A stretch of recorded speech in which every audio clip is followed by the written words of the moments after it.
अस्सलाम वालेकुम जी, मैं हुमारी अली। आप देख रहे हैं मेरा चैनल। अनीला और उस्मान शादी से पहले एक दूसरे को बहुत अच्छे से जानते थे। किस तरह से जानते थे?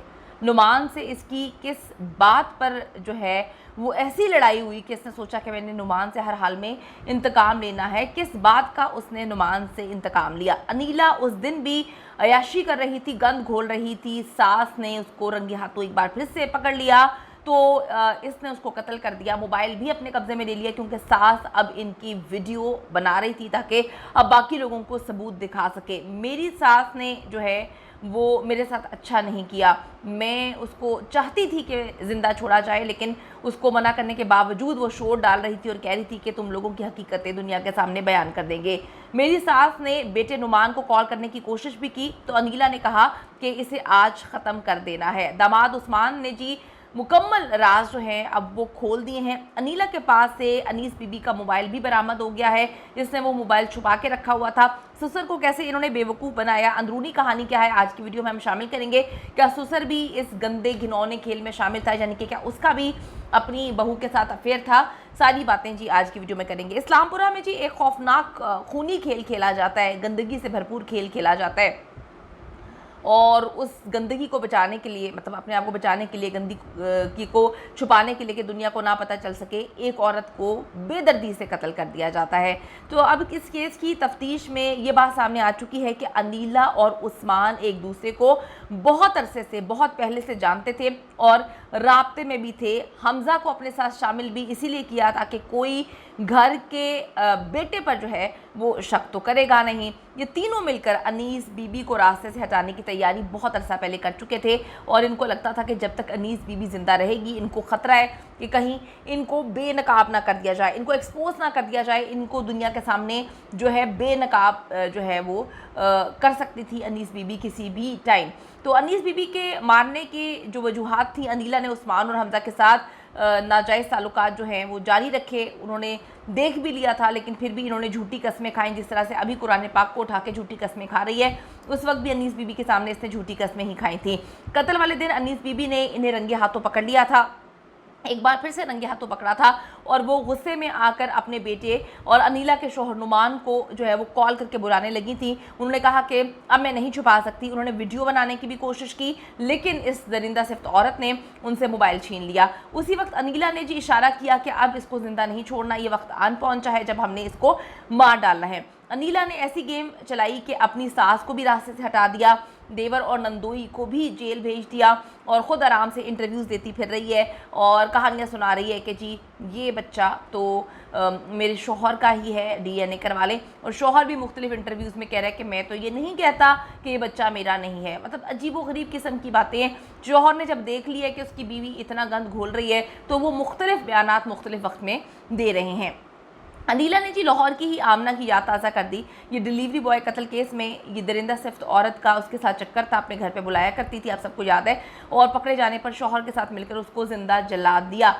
तो इसने बड़ी सफाई से कत्ल किया था डिलीवरी बॉय को और कत्ल करके जला दिया था और ख़ुद मासूम बन गई थी। शौहर को फंसा दिया, देवर को फंसा दिया और फिर ख़ुद इंटरव्यूज़ दे रही थी। अनीला ने भी यही गेम खेली है, लगता है इंस्पायर है काफ़ी ज़्यादा आमना से। अगर आमना को बहुत पहले सज़ा मिल चुकी होती तो ये अनीला पैदा ना होती। मसला सिर्फ इस मुल्क का ये है, अलमिया ये है कि यहाँ पर सज़ा और जज़ा का कोई सिस्टम नहीं है और जो है दरिंदे जो है आराम से घूमते फिरते रहते हैं। उनको पता है सज़ा तो मिलनी नहीं है, बाद में पैसा चल जाएगा और फिर हम लोग छूट जाएंगे।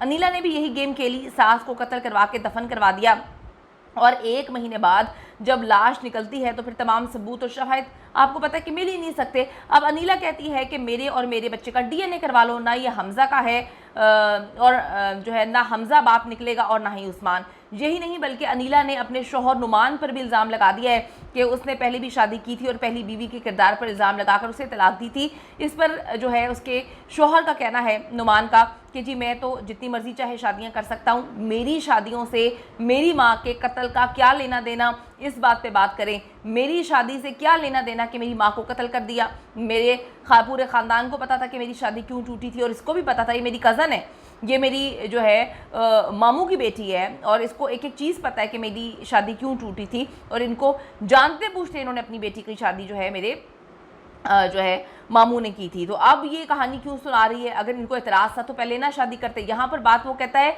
कि मेरी माँ के कत्ल की हो रही है, कि इन्होंने मेरी माँ को डंडों से इतनी अजियत दी, डंडे मार मार के उसको कत्ल कर दिया, तो ये बातों को घुमा क्यों रही है? अच्छा जी, तो शुक्र है अनीला ने जी ये नहीं कह दिया कि नुमान की पहली बीवी जो है उसने माँ को मारने की कोशिश की थी।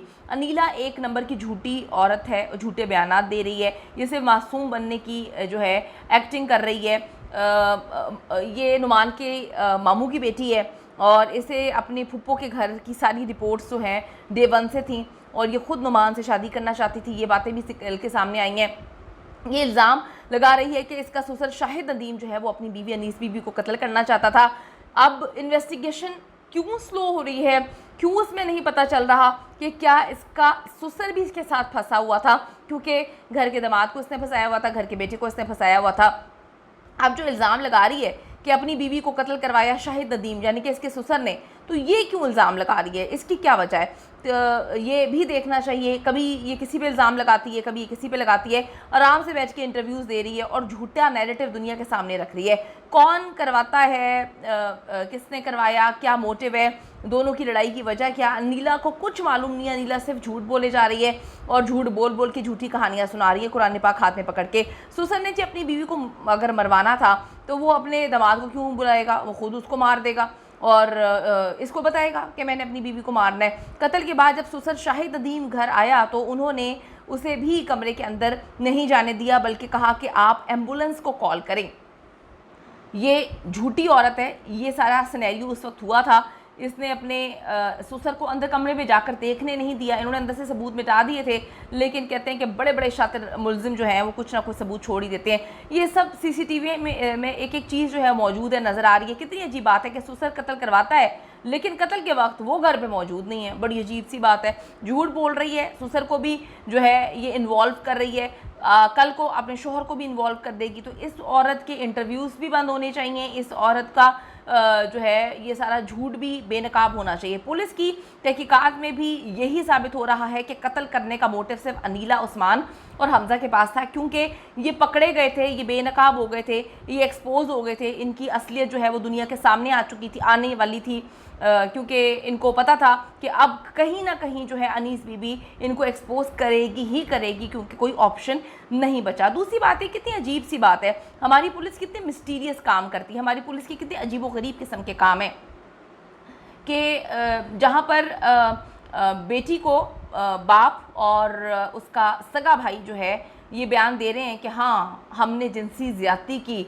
उस मामले को तो ये लोग आराम से उन जर्नलिस्ट पर जो है वो एफआईआर दर्ज कर देते हैं कि आपने क्यों इंटरव्यू लिया भाई, वो सच बोल रहे थे, उन्होंने सच बोल दिया।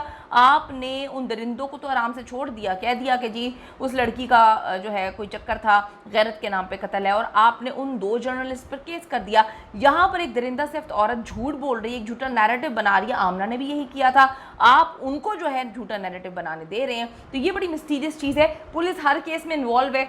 किस तरह से इन्वॉल्व है? कोई चक्कर चुक्कर ऊपर नहीं होता कि बड़े हाथ हैं, पैसा बड़ा हाथ है इस मुल्क में, पैसे से बड़ी कोई ताकत नहीं है। दीन ईमान इन लोगों का पैसा है, जहाँ पे पैसा चल गया वहाँ पे ये जो है वो बिक जाते हैं, बिखर जाते हैं, पागल हो जाते हैं, इनकी आंखें बाहर निकल आती हैं। हम जी चाहते हैं ज़रिंदा सिर्फ औरत को हर हाल में कैफे किरदार तक पहुँचाया जाए। इसने ना सिर्फ अपनी गंदगी छुपाने के लिए कत्ल किया है, बल्कि इसने रिश्तों के तकद्दुस को भी पामाल किया है।